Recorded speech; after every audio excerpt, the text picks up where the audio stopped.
A very good evening. Thank you very much for choosing GH1 TV. It's always a delight when we come your way with the latest happenings throughout the country. Tonight is no exception. We'll make sure we report on all the updates that you're looking forward to. Well, just before we do so, let's look at some of the top stories that we have for you tonight. Coming up in the next 60 minutes, President Mahama hints at establishing a fast-track process to prosecute officials who misuse public funds as the 2024 audit report reveals irregularities amounting to some 18.4 billion. Persons who are found guilty of infractions, we must have a fast-track process to Nsawam. Fast-track, before you see you in Nsawam, 6 months. More as the president describes Public Accounts Committee's hearings as an annual ritual of embarrassment rather than a platform for reform. So pathetic. Why must we every year congregate at the Public Accounts Committee and then you hear all kinds of atrocious, things? I mean, recklessness with public funds and resources. Well, also coming up tonight, Minister of State in charge of Government Communications, Felix Ofosu-Kwakye, hints at government's plan to partner owners of media organizations to address the low salaries of journalists. Operations of various media houses are hindered by financial and economic constraints. We do know that media practitioners complain often. Well, we'll bring you updates from our world of business tonight as Public Interest and Accountability Committee cautions that government's decision to channel more oil revenue into the Big Push infrastructure project is undermining budgetary allocations to oil and gas agencies. And elsewhere in Mali's transitional government dismisses high-ranking military officers over failed coup attempt. We'll get you some more updates when we get on the international front. Yes, so tonight we have these and many other interesting stories making the 1 hour bulletin. Stay with us. We're back shortly with all the details.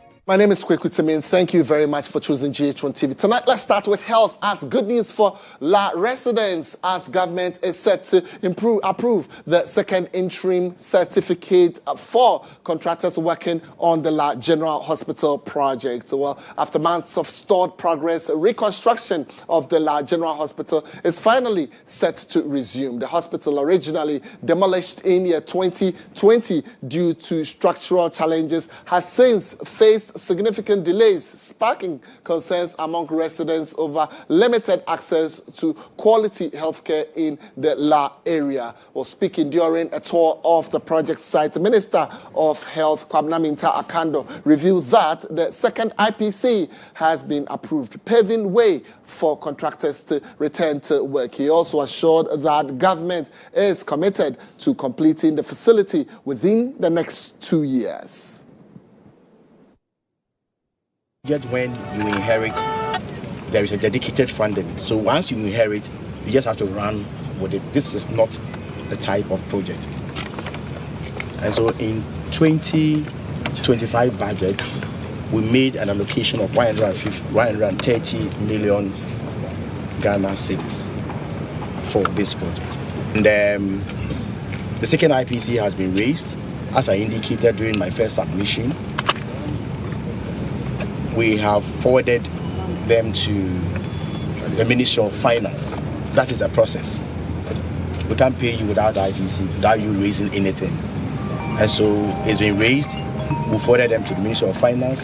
We've done some follow-ups with the Member of Parliament, myself. The last time I did a follow-up was yesterday. I engaged the Minister of Finance, and the Minister of Finance is committed into ensuring that funds are released for this project to progress.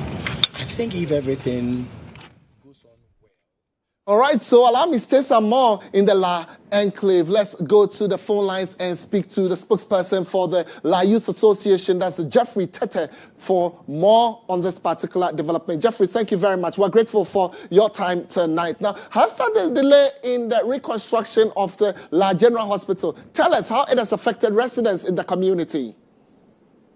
Thank you very much, Kweku. Let me say a hearty good evening to your cherished viewers. And let me also make this correction. I'm currently the secretary for the coalition of La Associations and not the spokesperson, but I still speak for the coalition.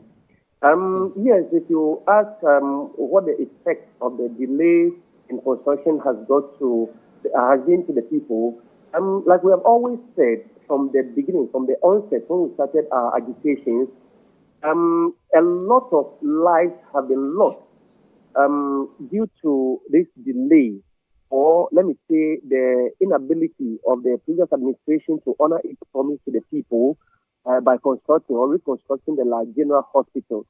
Now, the proximity of the hospital to the main La Township is so close that when there is an emergency, it takes a very little time for people to get to the facility. But now, with the third project from 2020, I think it went down in March 2020. Up until now, people have had to travel. The closest you can get is the police hospital, and the traffic situation sometimes, and then Ridge Hospital 37 and Lekma. It becomes difficult for people to get close to the closest facilities, and so sometimes in emergency cases, you end up losing the people before they even reach the facility. And aside the loss of life, we also have complications, which has also arisen as a result of this delay. So quite interesting. I mean, these pointers over the years, you've talked about it, especially with us. So how would you react to the health minister, Kwabena Akando, coming to the site and assuring that the project will be completed in just 2 years? Okay, so we would say this is a good news which should be welcomed by all. However, we're also a bit skeptical when we celebrate such things, because in previous years, we have had people or ministers, government officials come to give same assurances, which has turned out to be false. The only good thing we see about this promise is that the current administration has shown a lot of goodwill in other areas. I just heard this morning that Agenda 111 hospitals have been operationalized elsewhere in the country, which means that government is committed to, seeing to the finality of some of these things. And so we want to hold the minister with some faith based on what he has said, because it's new. And you see, we have also been able to keep quiet for some time because we believe that this is a new government which now needs to go around, look for avenues of raising the needed capital to ensure that the hospital project is completed.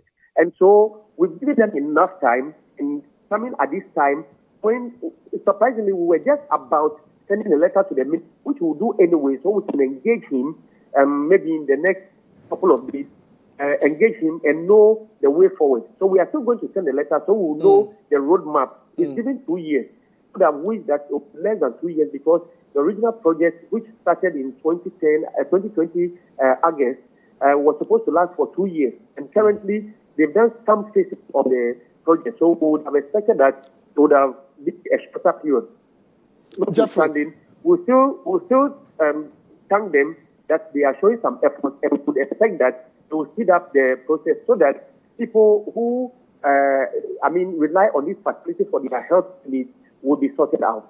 Jeffrey, thank you. Thank you. We're grateful for your time, and I'm sure we'll be coming back to you when the program fully kickstarts or the fund is actually put to use. But let me still stay on health, as the health minister, Kwabena Akando, has dismissed claims that cast doubt on the safety of the human papilloma virus, that's the HPV vaccine. At a donation ceremony at the Kolebu Teaching Hospital, he urged parents and caregivers to ensure that children, particularly girls between the ages of 9 and 14, receive the vaccine to help fight cervical cancer in Ghana. He also encouraged the public to ignore misinformation and conspiracy theories surrounding the vaccine.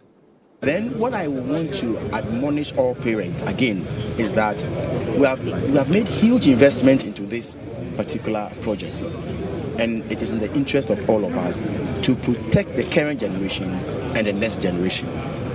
So that is why I am calling on all parents and caregivers to bring their children. It's not harmful, and it is not part of any conspiracy theory to make somebody, infertile or somebody to control population or whatever.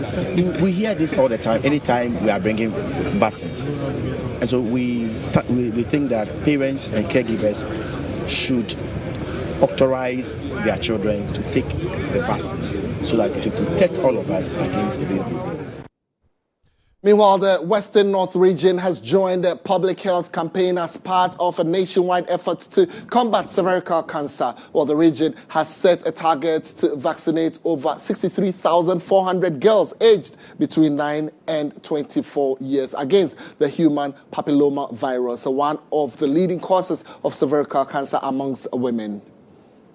The vaccination exercise, which runs from 8th to 11th October, forms part of the Health Services Preventive Health Strategy to protect young girls from the disease before exposure to the virus. In this school, we are vaccinating, I understand, more than 400 girls. But for us in the region, we are vaccinating 63,400 plus girls. And as we speak now, all the districts are ready. The vaccination is ongoing everywhere. Clara Ajay further allayed fears about the vaccine and appealed to parents and guardians to encourage their wards to participate in the exercise. Say that this vaccine is very safe. It's not the first time it has been used in this country. It was piloted first in 2013, and for those who had the vaccines have delivered. Again, sometimes they say that when you have the vaccine, then it means that you can be promiscuous. You don't have to be promiscuous. The virus is transmitted through sex. If you engage in sexual promiscuity, there are other diseases that you can get. The Western North Regional Minister, Wilbert Petty Brentum, commended the Ghana Health Service and government for prioritizing women's health through preventive medicine. And as you are growing, we need to protect or safeguard your future so that you can all contribute to the development of our nation, to the development of the Western North region. Health officials say the success of the vaccination campaign will depend on public cooperation and parental support. It's now time for us to bring you insights, and tonight our focus is on the misuse of public funds. We're getting back to you shortly on Insight.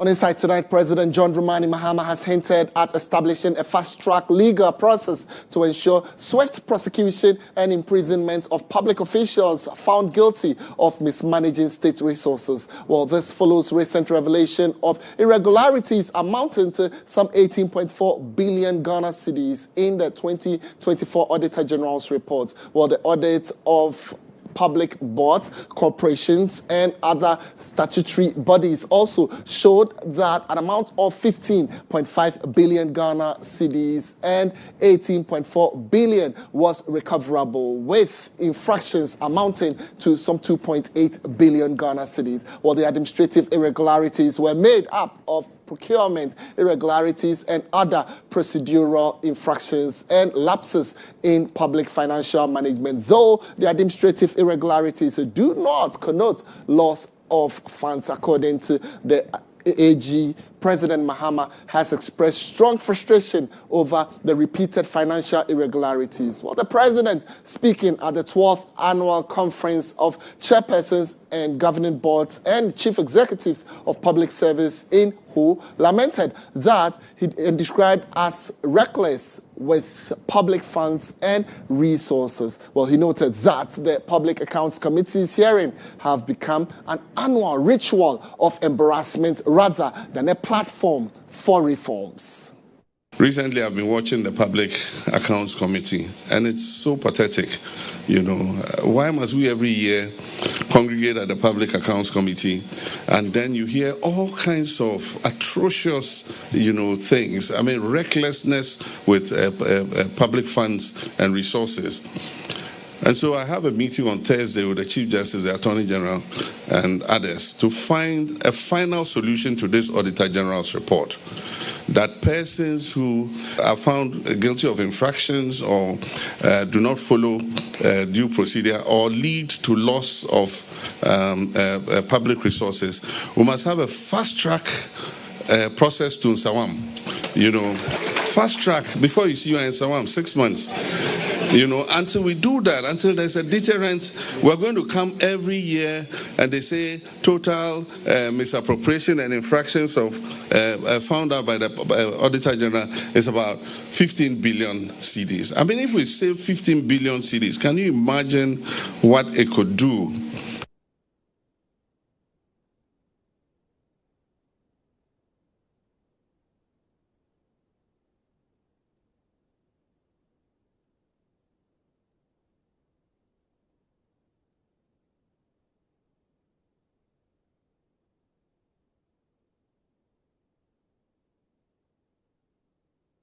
All right, so President Mahama also disclosed plans to ensure effective implementation of the Auditor General's recommendation, emphasizing that audit report implementation committees across ministries and agencies have failed to deliver results. Implemented the constitutional provision. There's a part of the provision that says after the Public Accounts Committee has sat on the Auditor General's report, Parliament must set up a committee. What we don't know is whether it should be a parliamentary committee or it's a committee not necessarily made of parliamentarians to implement the findings of the Auditor General. Right now, what we use is the audits, the ARICs. Every department is supposed to set up an ARIC. But once they've come from the Public Accounts Committee, virtually nobody follows up on what the recommendations that were given. And so the audit reports implementation committees are not working. And so we must find a way where we are able to create a deterrent until people know that you can be held responsible for these things that you do. They'll continue to do the same thing. And so after Thursday, I'm sure we'll come up with some way where persons who are culpable of misusing the resources of the people will be held to account so that others, do not follow suit. All right, so President Mahama revealed that he will meet with key stakeholders to establish a concrete mechanism for accountability and deterrence. Details of the meeting are yet to be made public. Well, his sentiments mirror concerns raised by the former Auditor General Daniel Yao Domlovo over the misuse of public funds. For the current board chair of the Economic and Organized Crime Office, that's GHOne, the delays in retrieving stolen public funds risk eroding public trust in the government's commitment to fighting corruption. Well, Domlovo emphasized the need for urgent reforms and stronger enforcement mechanisms to ensure the justice is served and public resources are protected. The law should make it unattractive for people to engage in corruption. The former Minister of Agric of China was found guilty of collecting bribe and awarding contracts, etc., to the tune of about $38 million. The trial was within 3 months or so. In Ghana, this will have remained in court for God knows how long. At times, some of the cases, until Jesus comes, they are never going to finish. That is one of the things I thought that Attorney General should do. Put a time limit to the court. And then you talk to the Chief Justice. If there is one institution which should work 24/7, it's the judiciary. If you go to court, at times the lawyer speaks for 5 minutes, then they adjourn the case for the next 6 months or 3 months or whatever it is. But if we increase the capacity of the court, that is, allow Chief Justice to recruit more judges, we can hear these cases with speed. These are desperate times, and desperate situations need desperate solutions. We must not act as usual. All right, so how can we nip corruption in the bud? How can we solve this situation of losing of public funds. Well, let me share some statistics with you shortly so you get to appreciate really some of the losses. And yes, it's right there on your screen. So irregularities captured in the AG's report from year 2020 to year 2025. And if you have your calculator, join me on this trajectory. Year 2020, 12.8 billion Ghana cedis was just lost. That's according to the AG's report. And then we get to year 2021. And it keeps increasing. Here it went up from 12.8 billion. It went up to 17.5 billion. That's year 2021. Let's talk about year 2022. Still in billions, 15.1 billion lost in public funds in there. I don't know, we could even bring it further to year 2023. Yes, it's projected on your screens. Quite minimal, but still a significant amount of money, because talk about what this money can do in and within my hometown area of Achim Kukrane to me. Year 2023, 8.8 billion Ghana cedis. And then let's calm down and talk about 2024, just about a year ago. And that is what is in question right now. 18.4 billion Ghana cedis just lost, or irregularities captured for year 2024. So year 2020 to year 2024 in the capture. 2025 is not part. Yes. So let me go on and interact, or I'm being joined now on the matters of financial irregularities and progress made so far on Oral is a current board chairman of the African Union Advisory Board on Corruption, Adam Senanu. Adam, thank you very much for your time this evening, and I'm sure you joined me on some of the numbers that have just gone down. So let's talk about this. I mean, there's been several efforts. I've engaged you on so many levels on some of these things. We've tried different approaches. The president says, look, let's have a fast-track way to get this resolved. Within 6 months, you see yourself in Isawan prison, and this is going to solve a lot of issues. Do you think this is going to nail the coffin finally, and we are not going to have irregularities, especially in the public sector? Well, it will certainly be one of the key strategies to getting us some additional speed and traction on dealing with corruption. There are other jurisdictions in Africa already where they have fast-track courts, which have a target of 6 months as the deadline to deal with such cases. So in Kenya, for example, they have 12 specialized courts that deal with only corruption. And the nature of the courts is, rather than defer cases and say, come back after 1 month or 2 months or 3 months, the courts sit daily on the same issue. And that is how they are able to dispense of these cases within a period of 6 months maximum. And so it is not impossible. It's being done elsewhere in Africa. And it is something that, yes, if we are able to ensure that we institutionalize it, we'll see a large difference in the kind of cases we are seeing, and the fact that on average now, our cases take 2 years to 7 years to be complete. Well, Adam, let's apply some breaks here, because yes, there's a lot of pressure on the judicial system, on government, on some of the bodies that are supposed to ensure that corruption is nailed in the bud. And some school of thought just keeps saying that, look, is this not just an avenue to clamp down on a section of the public just to ensure that they are jailed in a way that is not justified? No, I don't think that the cases that end up in court are about clamping on people. When you set up judicial processes, you don't have control over who the lawyers are, nor who the judges are. It is a court system, the judicial system, that on one hand, you get your own lawyers. The court system must have the judges. They must work together with the facts available to draw a conclusion. And then you have the whole system of appellate courts, where if you're not satisfied, you can go to a higher court for them to review it. So I don't think that for anybody to conclude that, oh, this is just a way of witch hunting or clamping down on people, that would be a very fair conclusion. Because the system itself, you don't have that control or influence over what might happen in court, the conclusions drawn, not the appeal system. So I don't think that's accurate. But Adam, has our system failed us over the years? I mean, the courts are there, the AG is there. I mean, Public Accounts Committee is there. The revelations have been made. So why the need for this fast track one? Has the old system failed us? Because it is clear that although the numbers have been provided, the cases have been identified, the processes to investigate, prosecute, draw conclusions, especially the prosecution and the drawing the conclusions on this prosecution, have been slow.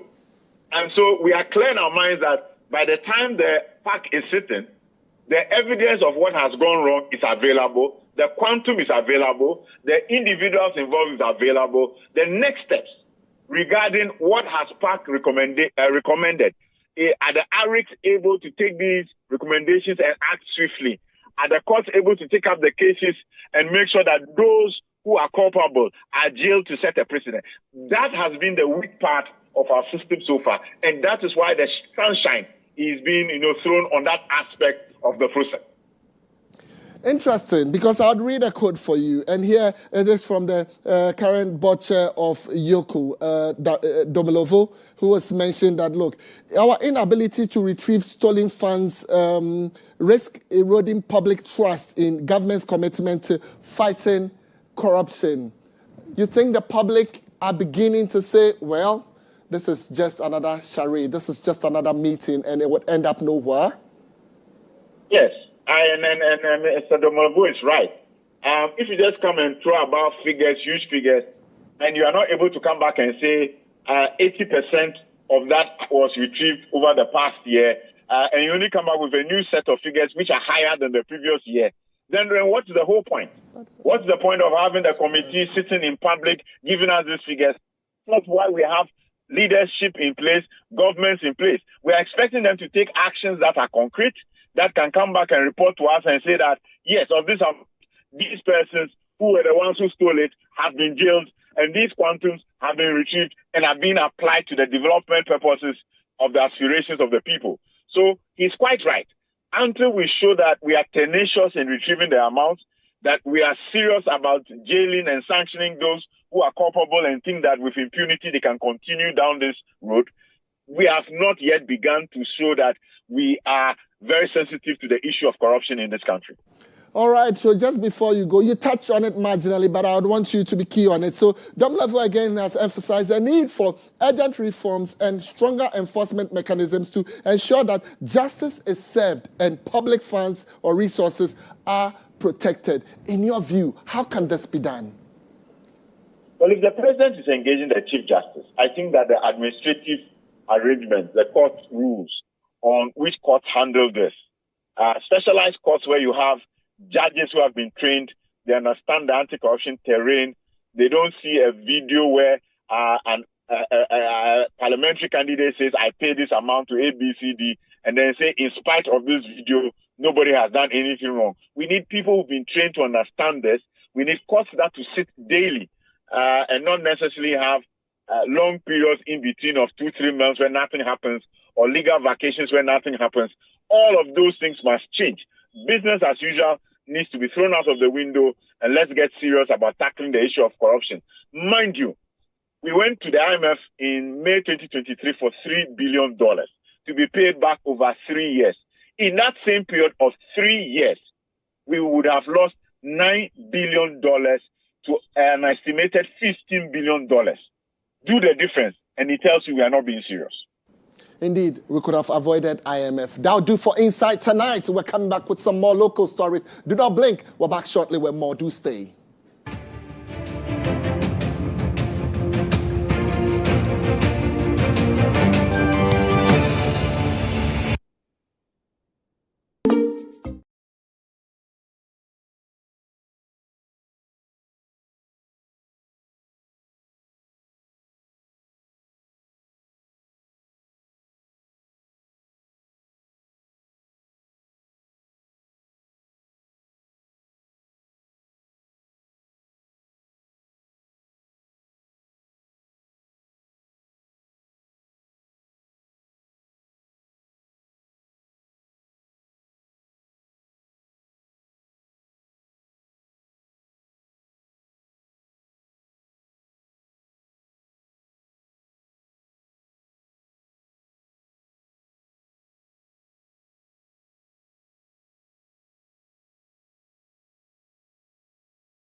All right, so thank you very much for keeping faith with us. We're back with some more local stories, and here the Minister of State in charge of Government Communication, Felix Ofosu-Kwakye, has hinted at government's plan to partner owners of various media organizations to address the low salary structure of journalists. Well, according to him, the work of the journalists is demanding and crucial for the country's democratic process. Hence, the need for journalists to be paid properly. Well, he made these remarks during a media launch of the 29th GJA Awards. There's more in the following report. Scheduled for November 8, 2025, the 29th Ghana Journalists Association Awards will be held at the Menchia Palace in Kumasi, Ashanti region. This will be the first time the event will be held outside of Accra. Delivering a speech as the guest of honor for the event's launch, the Minister of State in charge of Government Communications, Felix Kwakye Ofosu, bemoaned the meager salaries of media professionals. He hinted at plans to deal with the situation. We do know that the media landscape is also challenged. The operations of various media houses are hindered by financial and economic constraints. We do know that media practitioners complain often about poor remuneration and poor working conditions. Government will continue to partner media organizations to explore ways of improving these conditions. Felix Kwakye Ofosu also emphasized the media's critical role in the country's democratic dispensation and the need to protect it from any form of attack that undermines its freedom. As head of government, has the same responsibility as any leader anywhere to ensure that our social fabric is not torn asunder by the abuse of this new platform. And so we wish to assure you that even as we take steps to enforce law and order, even as we take steps to clearly define the boundaries of this sort of practice, we will not act in any way, shape or form that undermines press freedom, that hinders press freedoms, and that curbs press freedoms. The president of the Ghana Journalists Association, Albert Kwabena Jumfo, lamented the devastating effects of illegal mining, popularly known as galamsey, and highlighted the media's crucial role in tackling this environmental threat. Ghana stands at a crossroad. We face threats of environmental degradation, social discord, and misinformation. The menace of illegal mining continues to ravage our lands and poison our rivers, threatening not only our natural heritage, but the very survival of our people. Meanwhile, the executive chairman of KGL Group, sponsors of the awards, Alex Apaudade, urged the media to promote local business leaders to create local giants. The media will have to partner corporate Ghana to address a cancer that often stamps our progress, the tendency to undermine our own. Across the country, the default reaction of successful local champions is often suspicion rather than celebration.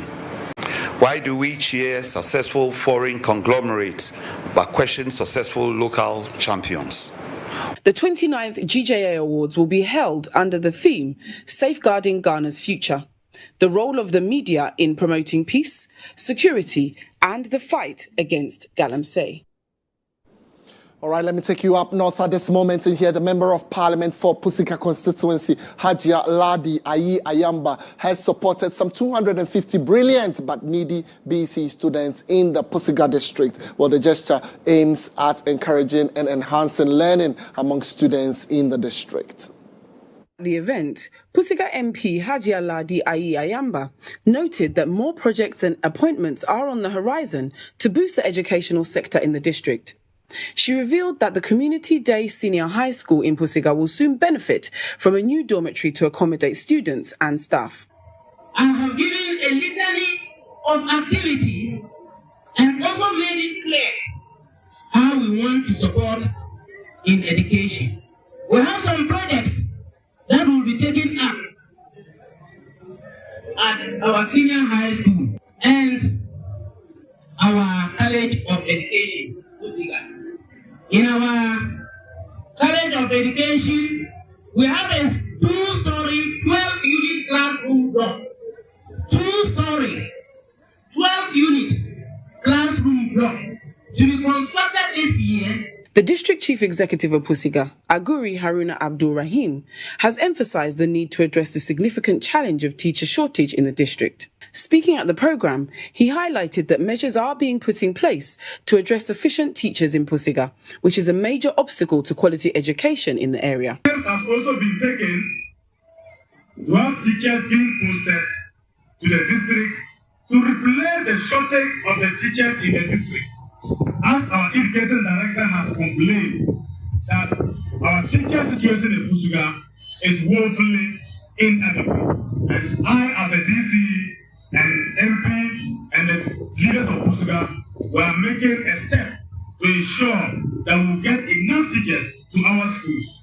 Meanwhile, the Assembly appointee member and youth activist for Pusiga, Idrisu Ayongo, commended the MP that she is fulfilling the promises she made during the 2024 campaign. Each student received quality student-sized mattresses, chop boxes, and transportation fare to their various destinations.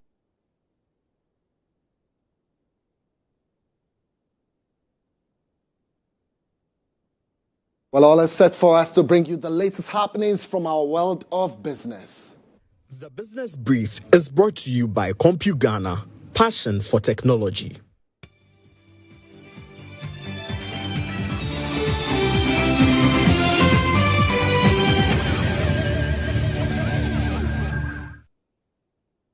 All right, so in business tonight, the Public Interest and Accountability Committee, that's PIAC, has cautioned that the decision by government to direct more oil revenues into the Big Push infrastructure project is affecting the budgetary allocation to oil and gas agencies in the country. Well, here is Chairman of the Technical Subcommittee of PIAC, Richard Elima, speaking earlier on Newsroom. Has a mandate under the Petroleum Revenue Management Act. We are to publish 2 reports each year, the annual report, the semi-annual report.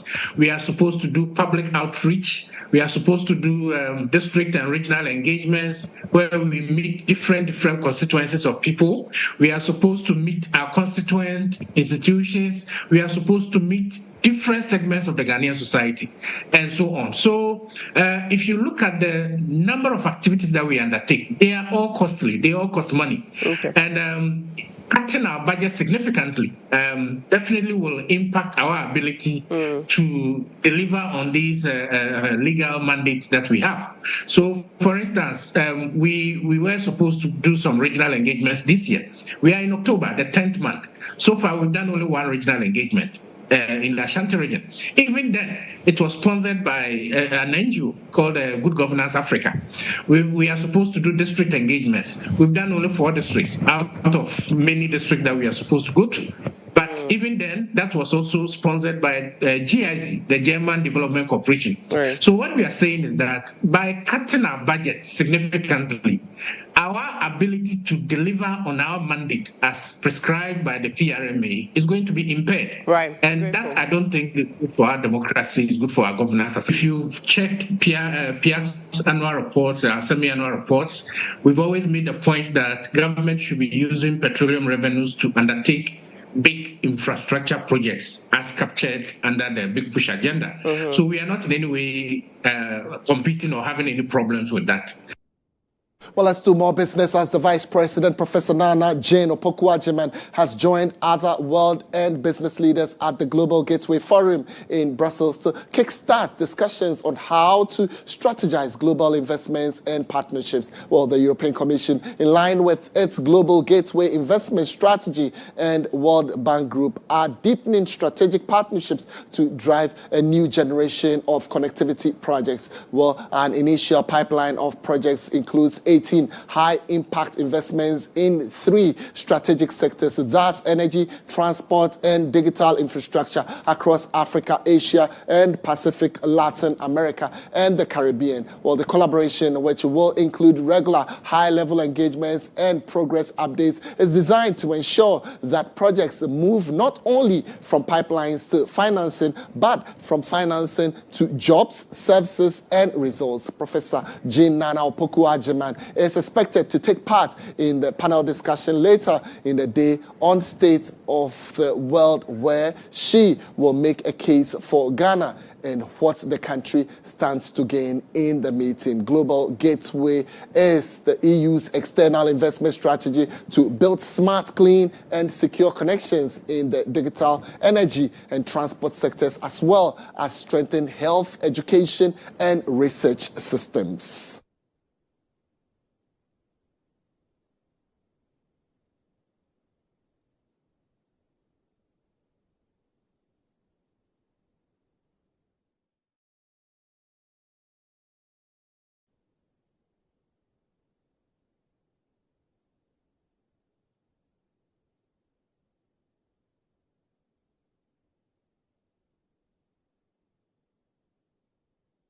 All right, so finally in business, celebrated media personality Sewa Amihie has officially joined the Sultana family as the new face of the iconic food brand. Well, the announcement was made at a colorful ceremony here in Accra, featuring live cooking demonstrations and the launch of an exciting promotion where consumers will win prizes such as cars, trucks, and motorbikes.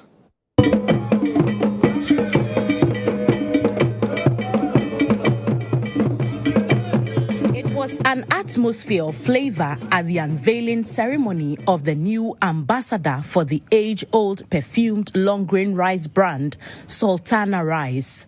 The household name in Ghanaian kitchens unveiled award-winning broadcaster Sewa Amihie as its newest brand ambassador.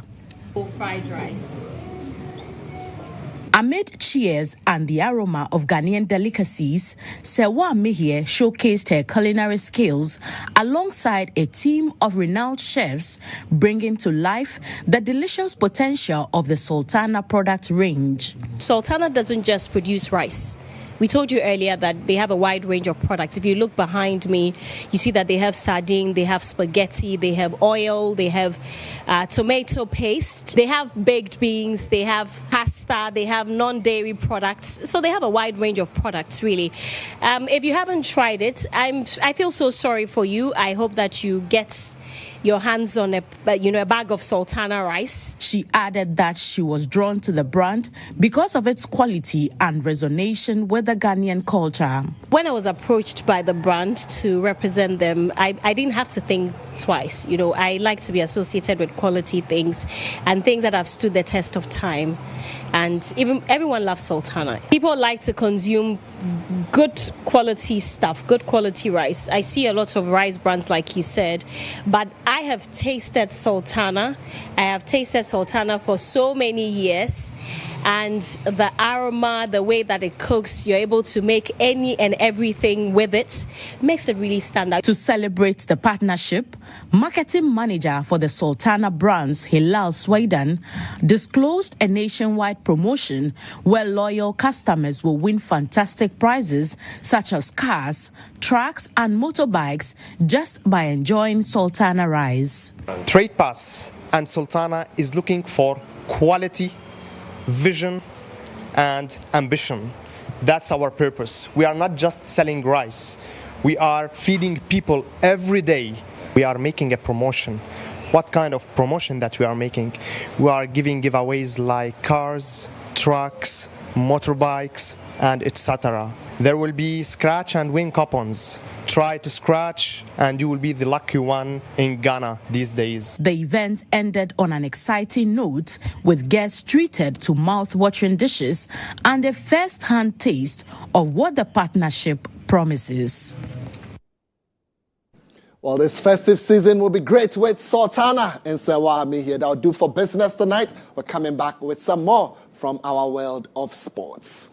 The Business Brief.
All right, so let's do some sports at this moment. And here, Black Stars defender Mohamed Salisu has opened up about his strong on-field connection with teammate Mohamed Kudus. In an exclusive interview with EIB Sports, Salisu said the entire team was fully prepared for Wednesday's crucial clash against the Central African Republic. Yeah, I think before the game, we know we have to win, and it's the only way we can qualify to the World Cup. And I think it was a good reaction with the boys. Like they are all ready. You know, we spoke in training, and I think everyone was ready for the game. And when we started the game, it was a bit difficult because you know they were keeping the ball a lot. But you know, we try you know to stay on you know to maintain the defense, and I think yeah. It was a good game. I think we always have this connection, you know, between me and Kudus, you know. Even the set pieces, he always tell me to go. And I always tell him, you know, you just play the ball. And, yeah, and, you know, we got so many set pieces. We could have scored more goals, but, you know, with the set pieces, I mean, we could have scored like maybe 2 more, you know, but I think 5-0 is okay.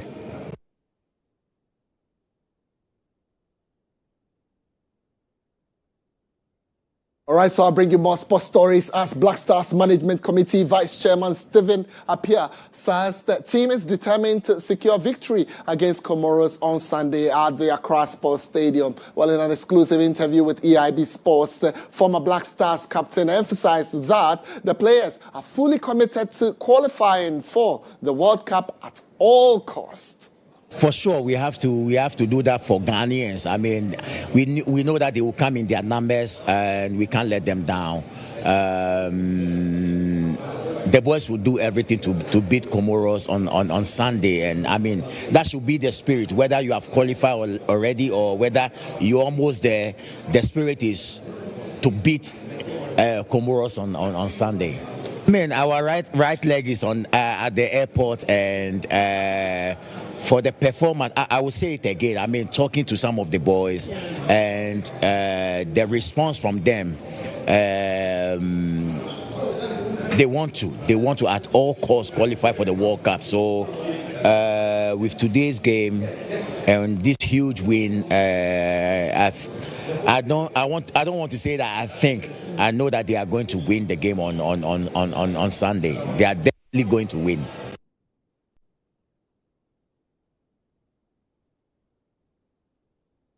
Yes, what do we say? Go Black Stars, go. Well, we're set to bring you some international updates.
Of the entire production team tonight, I would want to say thank you for giving us your 1 hour to bring you news tonight. Well, enjoy the rest of your evening, but don't you forget that on this channel, GH1 TV, we have great programs, so keep your channel right here. We'll be back tomorrow morning with some more news updates. Do stay with us.